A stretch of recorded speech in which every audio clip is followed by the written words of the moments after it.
Welcome to our nursing classes. My name is Shifali. So today I am going to discuss about the topic that is torch. Torch जो topic है ये हमारे obstetric and gynaecological nursing से लिया गया है। इसमें हम जो फीमेल्स प्रेगनेंसी पीरियड में होती है तो उस टाइम पे होने वाले इन्फेक्शंस के बारे में पढ़ते हैं। तो ये इसे हम बोलते हैं टॉर्च। इसमें ग्रुप ऑफ 5 इन्फेक्शंस होते हैं। ठीक है, तो डिस्कस करते हैं torch. The original concept of the torch perinatal infection was to group 5 infection with similar presentation including rashes and ocular findings. यानी कि ये कहना चाहता है कि जो हमारा टॉर्च इन्फेक्शन है, एक ग्रुप ऑफ 5 इन्फेक्शंस होते हैं जो भी मदर होती है वो प्रेगनेंसी पीरियड में होती है तब उस टाइम पे ये कॉज होते हैं। ठीक है, अगर ये इन्फेक्शंस मदर को कॉज करते हैं प्रेगनेंसी पीरियड में तो ये बेबीज़ में प्रॉब्लमेटिक सिचुएशंस अराइज होती हैं इसकी वजह से। ठीक है, तो हम इस इन्फेक्शंस के बारे में पढ़ते हैं। तो हम देखते हैं कि टॉर्च से कौन कौन से इन्फेक्शंस होने के चांसेस रहते हैं। जो the 5 infections are, these are the 5 infections. First one, T stand for toxoplasmosis, O stand for other infection, R stand for rubella, C stand for cytomegalovirus, इसे हम CMV के नाम से भी जानते हैं, and H stand for herpes simplex virus, इसे हम HSV के नाम से भी जानते हैं। तो ये 5 टाइप ऑफ इन्फेक्शंस हैं जो मदर को कॉज करते हैं, जिसकी वजह से मदर में सीरियस कंडीशंस अराइज हो सकती हैं, जैसे कि मिसकैरेज हो जाना, इस टाइप की कंडीशन, और फीटस में भी काफ़ी सारी एबनॉर्मलिटीज़ देखने को मिल सकती हैं। ठीक है, तो हम वन बाय वन डिस्कस करते हैं। First one that is toxoplasmosis. तो जो टॉक्सोप्लाज्मोसिस होता है ये क्या करता है, ये एक प्रोटोजोवन इन्फेक्शन है। इसको पढ़ते हैं। Toxoplasmosis is a protozoan infestation caused by the toxoplasma gondii. Infection is transmitted through the encyst stage organism by eating infected raw material and uncooked meat or through contacted with infected cat faeces.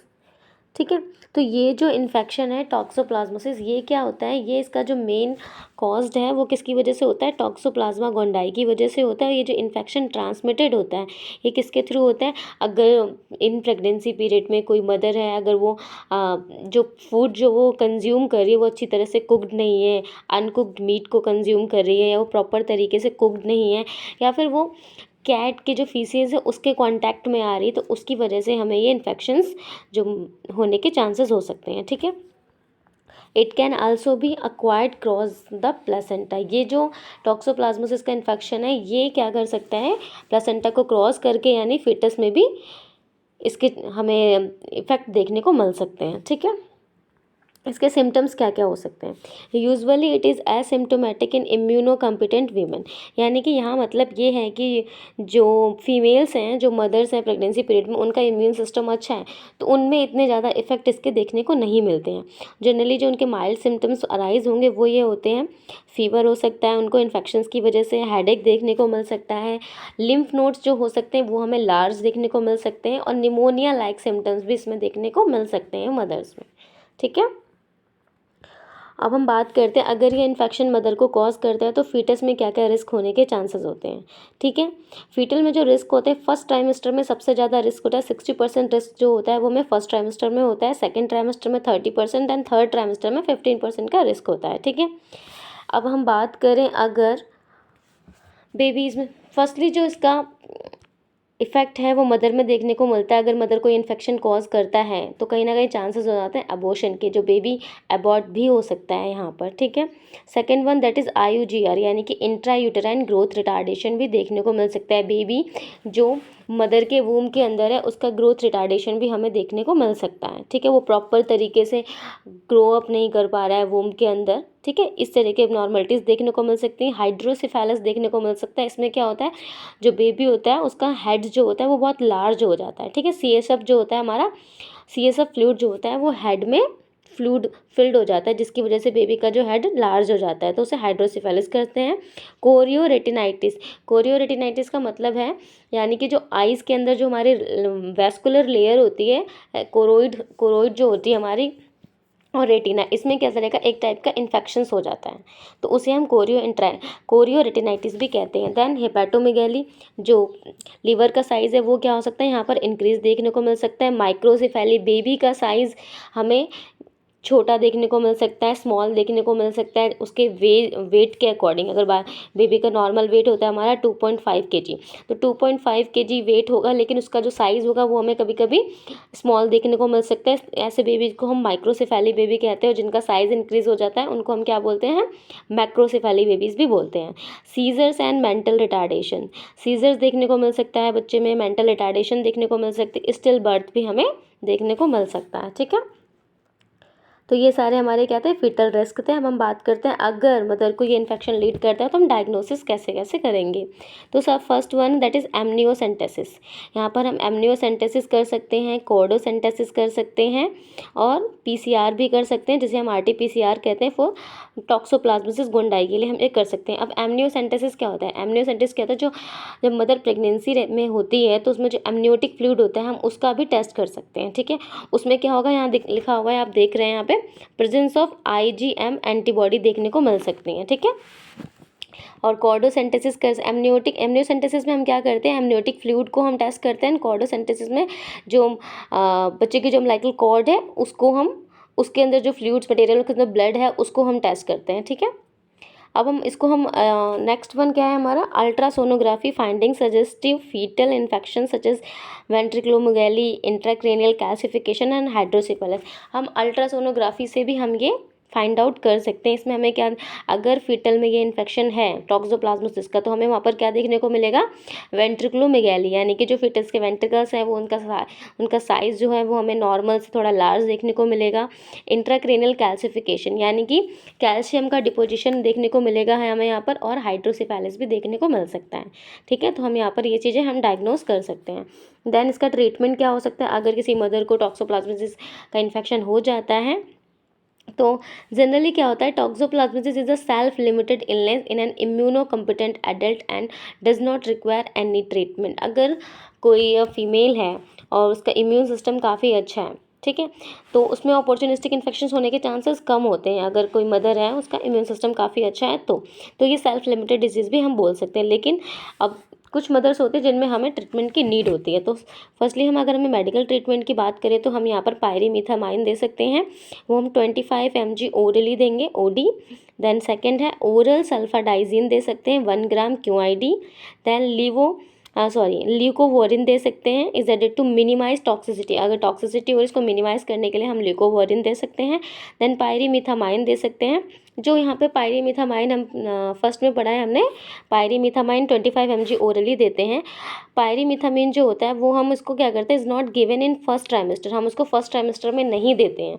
अगर mother को toxoplasmosis का infection first trimester में lead कर रहा है तो हम उस टाइम पे पायरीमिथामाइन जो है उसको हम अवॉइड करते हैं, उसकी जगह हम स्पायरामाइसिन 3 mg ओरल ओडी उसको एज एन अल्टरनेटिव्स देते हैं। ठीक है, तो हमने यहाँ पर टॉक्सोप्लाज्मोसिस के बारे में पढ़ा, उसके सिम्टम्स के बारे में, उसके डायग्नोसिस के बारे में, देन उसके ट्रीटमेंट के बारे में। देन उसके बाद आता है हमारा रुबेला। तो रुबेला के बारे में हम बात करते हैं, ये इसका R stand for rubella virus है। ठीक है, O से हमारा अदर इन्फेक्शंस होते हैं जो इसके साथ लीड कर सकते हैं। अब हम नेक्स्ट इन्फेक्शन के बारे में बात करते हैं। ठीक है, तो यहाँ पर है the name rubella is derived from a Latin word meaning little red. Rubella is generally a benign communicable erythematous disease है। It is caused by the rubella virus which is member of rubivirus genus of the family. यानी कि ये जो rubella virus है ये कहाँ से derived हुआ है, लैटिन वर्ड से, जिसका मतलब है लिटिल रेड। रुबेला जो है जनरली बिनाइन कम्युनिकेबल एरिथेमेटिस मतलब रेड कलर की पैचेस टाइप डिजीज़ हो जाती है। ठीक है, it is caused by the rubella virus की वजह से ही होती है। और ये जो रुबेला वायरस है ये कौन सी फैमिली से है, ये Ruby virus genus of the family से लिया गया है। ठीक है, अब ये कैसे फैलता है, ठीक है, हम इसकी बात करते हैं। तो मोड ऑफ ट्रांसमिशन क्या है, एक ड्रॉपलेट के थ्रू ये फैल सकता है, रेस्पिरेटरी एक्सपोजर के थ्रू ये हो सकता है, mother to fetus by placental route, mother से फीटस में कैसे फैल सकता है, बाय द प्लेसेंटल रूट। ठीक है, अब अगर मटेरियल रुबेला इन्फेक्शन है तो उसको मैनिफेस्टेशन कैसे करेंगे, तो उसमें क्या देखने को मिलेंगे, रैसेस देखने को मिल सकते हैं हमें, मैलेज देखने को मिल सकते हैं, मदर हमेशा थका थका फील करेगी, फीवर हो सकता है मदर को क्योंकि इन्फेक्शन हो रहा है तो फीवर तो होगा। Then lymphadenopathy, lymph nodes जो है वो लार्ज देखने को मिल सकते हैं। एंड पॉलीआर्थराइटिस, यानी कि जो मदर है उसके जॉइंट्स में हमें पेन देखने को मिलेगा। ठीक है, पॉलीआर्थराइटिस, तो ये मैनिफेस्टेशंस हैं। अब रिस्क ऑफ मेजर एनोमलीज, अगर मदर को रूबेला वायरस हो जाता है तो क्या क्या रिस्क हो सकते हैं। तो first is multi system abnormalities are seen in following congenital rubella infection, यानी कि मल्टी सिस्टम रूबेला इन्फेक्शन अगर मदर को कॉज करता है तो जो बेबी है उसके किसी भी सिस्टम में हमें प्रॉब्लम्स देखने को मिल सकती हैं, लाइक जेनाइटो यूरिनरी सिस्टम में देखने को मिल सकती है हमें, और जेनाइटो यूरिनरी सिस्टम हो गया, हमारा कार्डियक सिस्टम हो गया, इन सब में हमें अबनॉर्मलिटीज़ देखने को मिल सकती हैं। ठीक है, स्केलेटल सिस्टम में अबनॉर्मलिटीज़ देखने को मिल सकती हैं। तो फर्स्ट में कंजेनाइटल रूबेला सिंड्रोम हो सकता है बेबी में। सेंसोरी न्यूरल डीफनेस हो सकती है, यानी कि उसके ईयर पार्ट्स में कोई ना कोई प्रॉब्लम्स हो जाएगी, उसको हियरिंग में प्रॉब्लम हो जाएगी। कार्डियक सेप्टल डिफेक्ट हो सकते हैं, लाइक जो हम पढ़ते हैं हार्ट डिजीज़ में, जो न्यूबॉर्न हार्ट डिजीज़ होती है, जैसे एट्रियल सेप्टल डिफेक्ट होगा, वेंट्रिकुलर सेप्टल डिफेक्ट हो गया, तो ये सारी कंडीशन भी बेबीज़ में अराइज हो सकती हैं। बोन्स एंड क्रोमोसोमल एबनॉर्मलिटी भी देखने को मिल सकती है, अगर ये इन्फेक्शन हो गया तो हमें बोन्स में प्रॉब्लम्स देखने को मिल सकती हैं। क्रोमोसोमल एबनॉर्मलिटी, डाउन सिंड्रोम्स वगैरह हमें देखने को मिल सकते हैं। In increase chance of abortion, और अगर रूबेला वायरस मदर को कॉज करता है इन प्रेगनेंसी पीरियड में तो क्या चांसेस हो सकते हैं, एबॉर्शन के चांसेस ज़्यादा हो सकते हैं। ठीक है, सो आगे हम पढ़ते हैं अगर डायग्नोसिस क्या हो सकते हैं रूबेला वायरस के। तो detection of a viral RNA by PCR is possible, हम इसका पीसीआर करा सकते हैं। ठीक है, perinatal diagnosis using PCR can be done from the chorionic villi, chorionic villi का सैंपल कलेक्शन से भी हम इसको फाइंड आउट कर सकते हैं। Then fetal blood and amniotic fluid sample, fetal का ब्लड से या फिर एमनियोटिक फ्लूइड के सैंपल से भी हम इसको डिटेक्ट कर सकते हैं। अब हम इसको प्रिवेंशन कैसे करेंगे रूबेला वायरस को।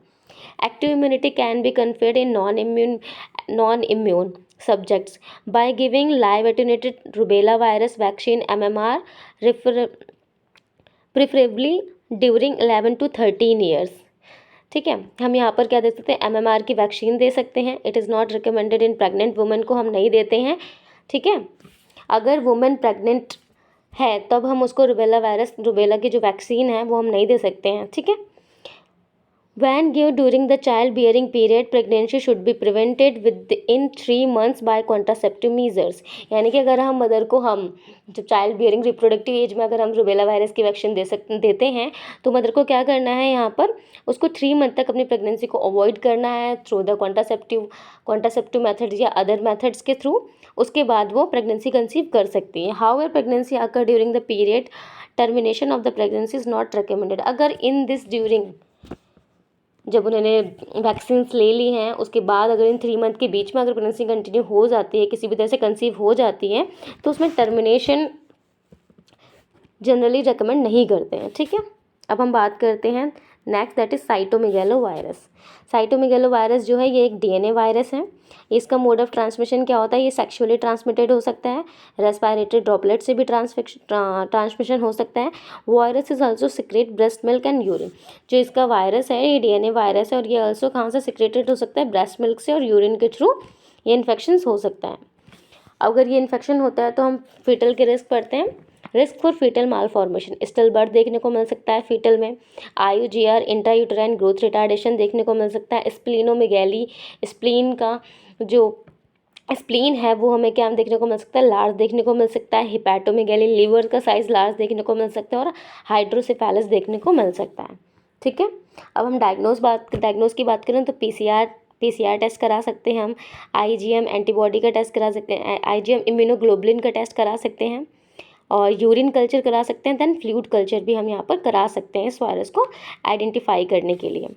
देन प्रिवेंशन में हम क्या करते हैं, recombinant protein vaccine against CMV। एक रिकम्बिनेंट प्रोटीन वैक्सीन होती है जो अगेंस्ट साइटोमेगालो वायरस के काम करती है, दैट इज़ ग्लूकोप्रोटीन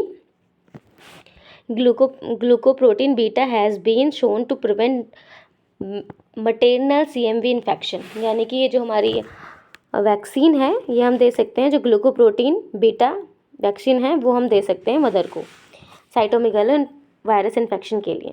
ठीक है, the last one that is herpes simplex virus.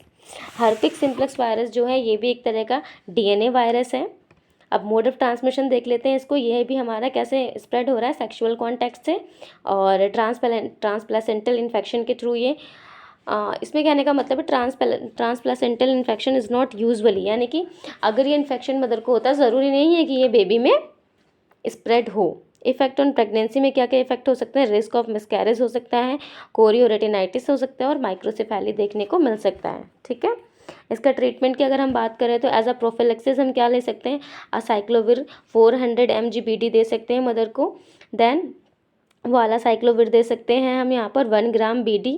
Then अगर सिजेरियन डिलीवरी प्रेफर कर सकते हैं because the baby may be affected through delivery.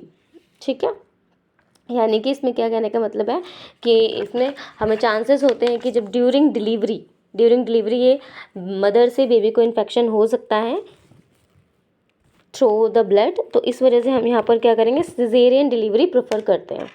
Okay, so it is all about of torch. इसमें हमने इन्फेक्शंस के बारे में बात करें, टॉक्सोप्लाज्मिस की बात करी, रुबेला की बात करी हमने, और साइटोमेगालोवायरस की बात करी, देन हर्पेस सिम्प्लेक्स वायरस की बात करी। सो वीडियो अच्छी लगी तो प्लीज़ लाइक एंड सब्सक्राइब करें। Thank you. यार बहुत